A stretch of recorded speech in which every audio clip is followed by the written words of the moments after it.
The garlic scapes are in. They've been harvested as of 2 days ago. We're gonna process these today and show you my favorite way to enjoy the scapes, as well as a new way, something new I'm gonna try, in an effort to preserve this to last a whole year. I'm Amanda, this is the Happy Homestead. This is a garlic scape. A garlic scape is a center stalk that I cut it right here, but it's a center stalk that kind of grows up from the center of your garlic plant. And there's a flower. You can kind of see this is what would have become a flower that if I had let it be and let it stay there, this would have bloomed. And it almost kind of looks a little bit, I think, like an onion flower, like an allium.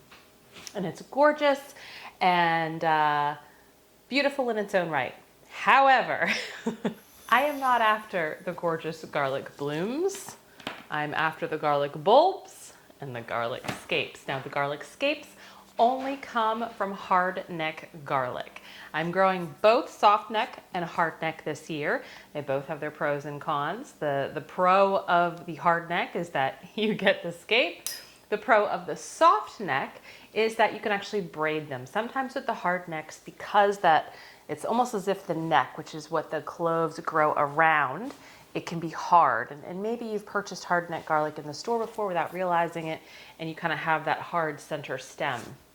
It only comes with the hard neck garlic, but again, pros and cons to both. I have a feeling I am going to soft neck garlic from now on and only go hard neck starting this fall, just because I love the scapes so much. So this is very garlicky flavored. It is delicious, and we're gonna preserve them 2 ways today. Something old, something new. We're gonna start with the old, and that is fermented garlic scapes. This is last year's batch. In fact, I went back within my content on my channel, and it's almost 1 year ago exactly that I posted the same video, right? The same video of harvesting my scapes and preserving them. And this is what I did just about a year ago. I think I ended up with maybe 2 pints, and this is all that's left. So these are just cut scapes. They're kind of cut into chunks. It's hard to see, I'm sure. And then I fermented them. I think I have a little hot pepper in here, the saltwater brine, fermented them, and they are so good. They're really good as a topping. Salads, even sometimes soups and stews, depending upon what it is, pizza. It's just delicious. So we're gonna do that again today. We're gonna take some of these scapes, chop them up, and ferment them. So I'm only going to be doing 2 pints worth. I'm gonna start with my 2 wide mouth pints. I'm choosing wide mouth because of my airlock lids that I will be fermenting with. They are wide mouth. I am gonna take a dehydrated hot pepper. I'm gonna put 1 in each jar because I like a little kick with my ferments. So what I'm going to be doing is basically just chopping these into little pieces. I'm going to save the flour though, because the flour and the other end here are going to be used for the second way we're going to use our scapes today. So I'm just going to set those aside, cut a bunch up, and then we'll fill our jars. Now, fermenting for me is one of my absolute favorite ways to preserve food, because there's multiple reasons for this, but because you don't actually need fancy equipment, you don't need to expend a lot of energy, and you don't need to spend a lot of money to do so.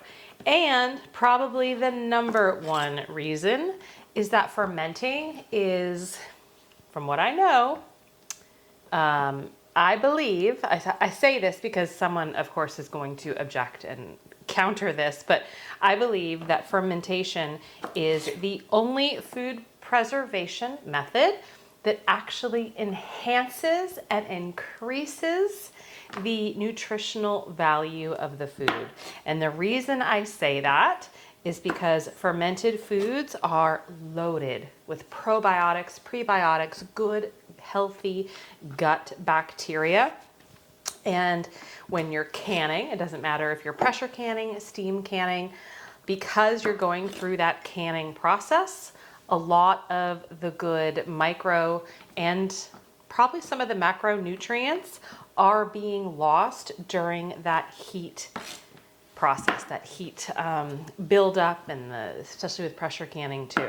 So and then over time, with it sitting in the jars, the nutritional value will go down. It will degrade over time.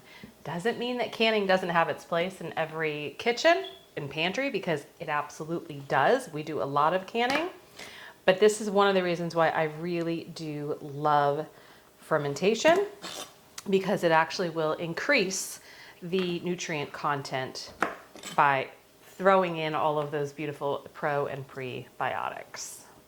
Now, if you're lucky, you can probably find garlic scapes at your local farmer's market, or maybe like a local health food store. But if you are not growing hardneck garlic and you want to do something like this, then you're going to want to find someone who is growing it and is willing to part with their scapes. Okay, I want to make sure I have enough for the second method. So I'm just going to pause for a moment. If we end up only doing 1 pint, so be it. I'm just going to start chopping now. Now, as the stalks get taller and taller, they're going to get a little woodier. These are still fairly good because I only harvested them a few days ago. But if I had waited a long time and let them get a lot bigger, they would have gotten a lot woodier and possibly chewier. Now, once you harvest them, you do want to start using them up within a couple of days, because again, it's almost just like anything else. It's going to start to maybe get a little bit woodier, maybe a little bit tougher, and you want to have all of that amazing flavor and texture.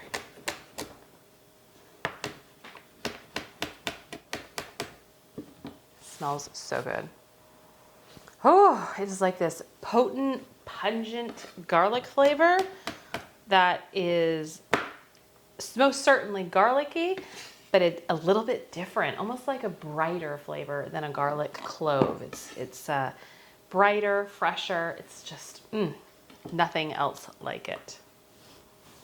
Now, last year I did the fermentation, but then I also made garlic scape butter, and I'll link that video so you can see that from last year. But I basically took my garlic scapes, blended them with some soft butter and I think some salt, and then I froze it. I kind of molded it and then froze it in little logs, and I pulled it out over the last year.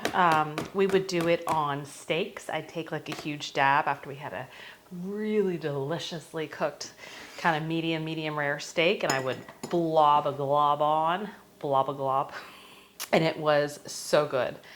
But I'm not doing that again this year for no other reason than I just want to try something different. Hopefully next year, with me growing only all hardneck, I'll have a couple of more options readily available to me other than just the two, because there's only so much you can do with the amount of scapes you have. I have scapes rolling all over the floor. The other thing that I may try someday is actually making garlic scape salt. So taking the garlic scapes, putting them in a food processor with some really good salt, like Redmond real salt, and then blending it together. I've done this with basil from the garden, and I still have that in the refrigerator. And that's awesome. That's delicious. Now, I think if I do that, I'll have a lot more uses for that compared to my basil salt. I don't pull from it as often as I thought I would, but I think if I did that with the garlic, it would be a little bit more versatile.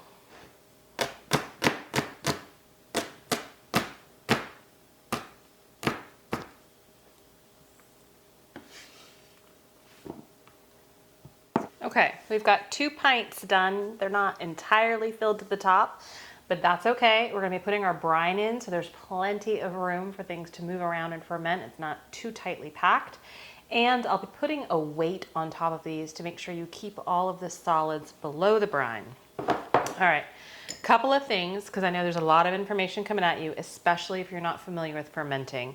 You wanna make sure that if you're going down this method I'm doing, and I have a whole playlist on fermenting, but if you're going down this road, whereas it's like you can do this with cucumbers for fermented pickles, you're putting a salt water brine in, you do want to have some room, right? You don't want to have everything go right to the top, because you do need to keep the solids below the water brine level. That just keeps all mold and all of the nasty stuff at bay. And so by leaving a little room, it's really important to do so. So I used most of like the really kind of woody, stemmy ends within the pints. And I'm saving certainly the flower stalk and more of the softer tops for our next way, because I don't want to have anything that's really kind of tough and fibrous within the new method we're going to do, because they'll break down in here as they're fermenting and it won't be tough and fibrous and chewy.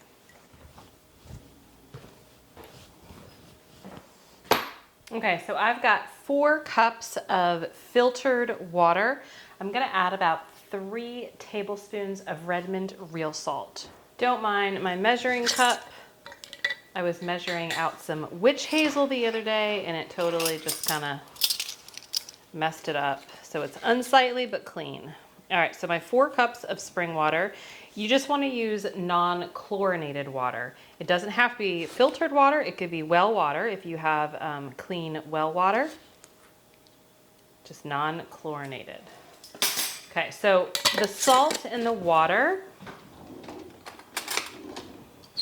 are what are going to make our brine for our fermentation.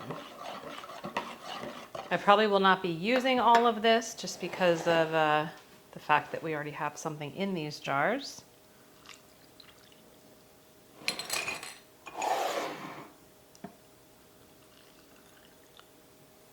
But I like to be prepared and have more than I may need. All right, I'm going to put my weight down and pray I don't make a mess. I think I'm going to. Oh, maybe not. Okay. It's okay that there's a couple of the scapes floating. Oh, that one made a mess. Okay. I'm going to put my airlock lids on. All this means when it says an airlock lid, and I have this in my Amazon list where you can go see it and get some if you'd like. But all that means is it lets the gas, the fermentation gas, escape without letting any other air in, which again keeps your product a lot cleaner and mold-free. Definitely a lot of brine in here. Probably too much brine. But I'll deal with that maybe tomorrow, because for now, these are done. So I'm going to put these on my counter. I just put them on a plate, because inevitably some of the brine may bubble over as we go through the fermentation process. I will probably leave them on the counter for about a week, anywhere from 5 to 7 days. And then I'll put a regular lid on and put them in the refrigerator, and they'll stay good for the next year, and I pull from them as I need them. When they're done fermenting, I will probably take out the weight. I'm gonna take off the airlock lid and take out the weight and just put a regular lid on in the fridge. So those are done. I did want to mention, if you don't have an airlock lid system, that's okay. Just use a canning ring and a piece of fabric. As long as you're weighing down the solids, sometimes I use river rocks, just really clean river rocks to weigh down my fermented items. Put that canning ring on as well as the fabric. And again, it will keep anything else from coming in like bugs and whatnot and allow the gases to escape. Are we ready for method number 2 of preserving our garlic scapes? I'm really excited about this. The fermentation was something old. Garlic pesto. Garlic scape pesto is something new to me. I make pesto a lot, and truth be told, we don't go through it nearly as much as maybe I thought we would. We have so much pesto in the freezer from last year, as well as a little bit still left from 2022. So I am not going to be making traditional pesto this year, most likely. I'm just gonna let the basil go, use it as I need it, let the bees enjoy the flowers.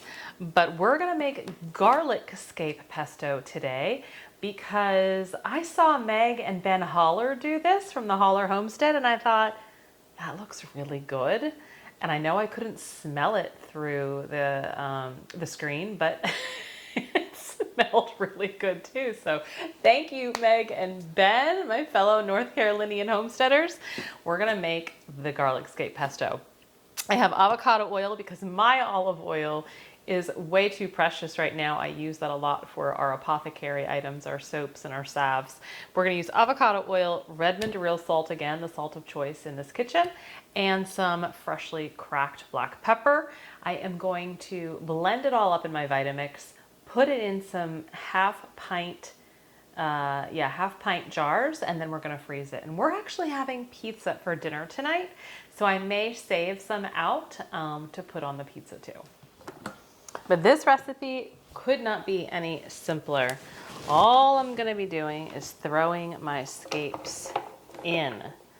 This is also the other reason why I wanted to use as much of the woody kind of fibrous ends within the fermentation, because I don't want those woody fibrous ends in here. I'm putting flowers and all. Okay, I'm gonna pour some of my avocado oil in just to help get everything moving.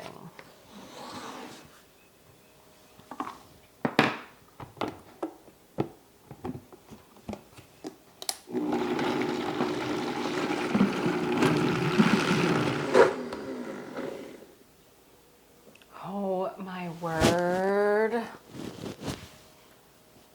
Smells amazing. I'm gonna add a little bit more oil, our salt and our pepper, and blend again. You can see I'm not measuring anything.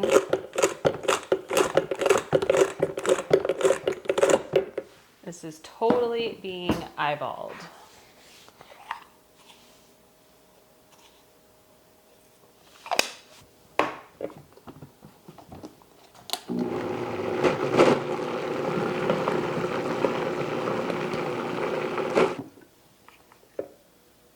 Look how green that is. Like, that is the most beautiful color. This reason alone is probably why I'm gonna wanna grow more hardneck next year. Oh, the other thing I wanted to tell you while I'm just kind of scraping this off the plunger is that even if you have no desire to do anything with the scapes, you still want to cut them off sooner than later. And the reason is because the scapes, like I said, they're gonna keep growing, they're gonna flower. And what that means is that the plant is going to put all its energy in flowering into that bloom rather than down into the bulb. So your bulb may not get as big and beautiful with these really gorgeous cloves as it could. So make sure you harvest the scape, whether you plan to use it or not if you're growing hardneck garlic, because again, you want that energy going back into your bulb. All right, I've got a couple of half pint jars here, but I'm just gonna fill what I can. I don't know how much I'll have. And I don't even know that I'm gonna fill all the way. I'm trying to think about, you know, what I would use this for. And I love the idea of putting it on like as a pizza base. And then I actually think it would be amazing with some pasta. And it probably won't need very much because it is extremely potent. Like, the garlic smell is incredible right now.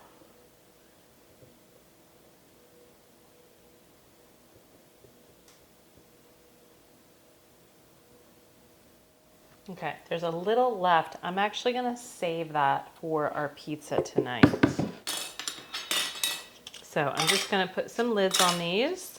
And if you are freezing, remember, you don't ever wanna go all the way to the top either because of expansion. Otherwise your jars could crack.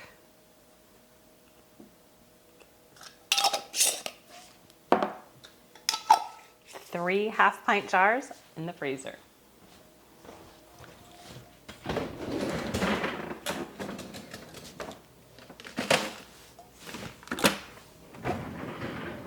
Thing I'll have to be careful of the most is remembering which is which is the garlic scape pesto and which is my regular pesto.